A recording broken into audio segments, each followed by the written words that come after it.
dances, so we don't know. Maddie's a cappella tap solo wins 3rd advanced mini solo. So she gets the highest scoring mini tap routine, the Exceptional Stage Presence Award, and the Firecracker Award. And her score is a platinum score. Then lyrical is she gets the 1st advanced mini solo, and it's the highest scoring mini lyrical routine. She gets the Loves to Dance award, and her score is platinum. Then Nia, her You Do Cuban Jazz did not place, but she got a high gold score. Paige's Double Take, which is an acrobatic jazz, and did not place. Vivianne's Bumblebee Musical Theater Dance, that was musical theater? I know, like some of the things that they say is musical theater, I'm like, oh, what? That's not musical theater. So, well, I mean, you know, that shimmy run doesn't do it for everybody. Yeah. So I think maybe really quick we should mention why I was saying like this score got a platinum or a high gold score. So if you've never been to a dance competition, here's a little breakdown. All competitions do it a little bit differently, but for the majority, you're gonna get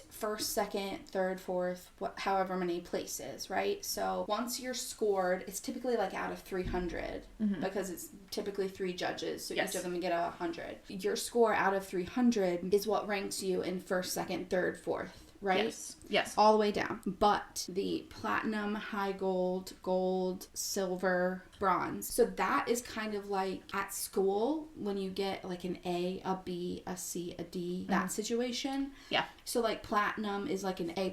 High gold is like an A. Silver is like a B. Bronze is like a C. Because if you're getting those still like high scores, you're still up in like the top tier of the competition. Yes. So even if you got maybe 5th place, you could have still gotten a high gold score. So that for some people is really, really confusing. And I don't know if I explained it well enough, but there we are. Undefeated. Aren't you happy? Whatever. You know what? She is not going to ruin this day. I found weird, Melissa, I know that was probably instigated by the producers, but you knew she's not going to be happy that Maddie's undefeated. Right, like she can be glad for your kid that she won, but like at the same time, you were a shady bitch. Yeah. This is not fair.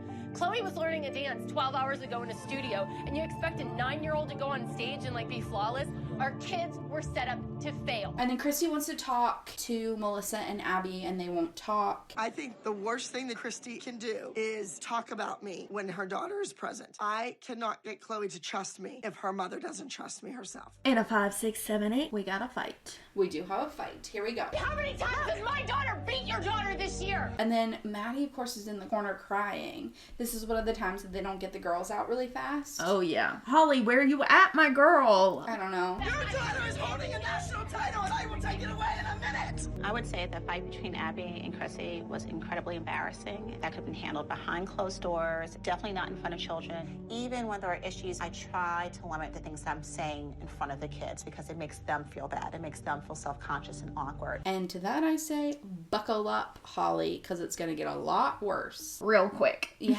You are an uneducated mess. Quit drinking. I'm the a**hole for staying at your studio. There you go. Then I need to leave. How did I get stuck in this? Kathy. Ma'am, what? Why are you even there? Once again. Because she wants to be famous. So yeah, that's the end of that episode. So you want to talk about the mom pyramid? Here is who I have. On the top is Holly. Because I think she stands her ground about the solos. She's not overbearing and she's not ridiculous about it. Next I have Christy. Because she, like Holly, she stands her ground. But I do have to take off points because she does get into a screaming match and does have that freak out. And then Kelly is third because she does stand by somewhat. This is another one of those episodes where she's kind of a wallflower. Then I have Kathy because she doesn't want to be a team player and she's just like there. And then Melissa's at the bottom because she's rude and conniving. All right, so my bottom pyramid. Once again, we have Kathy and Melissa hanging on strong. They're tied because they both, to me, are equal. So then I have Christy because she got into a fight. Okay. But I also understand why she got into the fight. Oh, yeah. Oh, absolutely. So then I'm going to have to say Holly. And on the top is, for me, Kelly. Because she does a very good job at being a mother to Paige when she forgets her dance. Yeah. And is like, you know what? You forgot it. Good for you. Like, it's fine. We're going to stay for awards and cheer on our team members.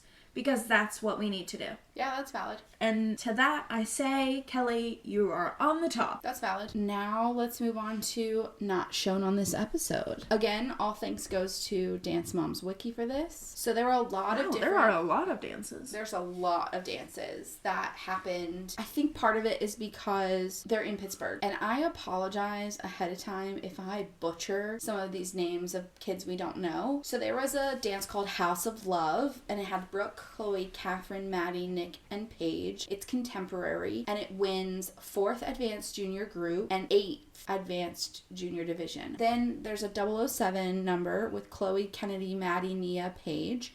It's jazz, and they get 1st in the Advanced Mini Group, and they get 1st in the Advanced Mini Division. And then they do rag dolls again, which they've done before. So it's Chloe, Kennedy, Maddie, Nia, and Paige. It's contemporary, and then they get 2nd Advanced Mini Group and 2nd Advanced Mini Division, and they win the Mini Critics' Choice Award. And then Everlasting Friends is a duo between Chloe and Maddie. It's a lyrical, and they win 1st Advanced Mini Duo Trio. And then we have Brooke, Mackenzie, Maddie, Nia, Paige, and Vivian, and they all have reused costumes for these solos. And then Kennedy Trent, who is in the 007 number and the Rag Dolls number that we don't see. She's another ALDC member. She can be seen in rehearsals and in the acro class, but she's never actually introduced. Yeah. Which I think is weird. So there it is. That's the end of episode 4, season 1. Ooh, that was a wild ride. Yeah. And we saw the first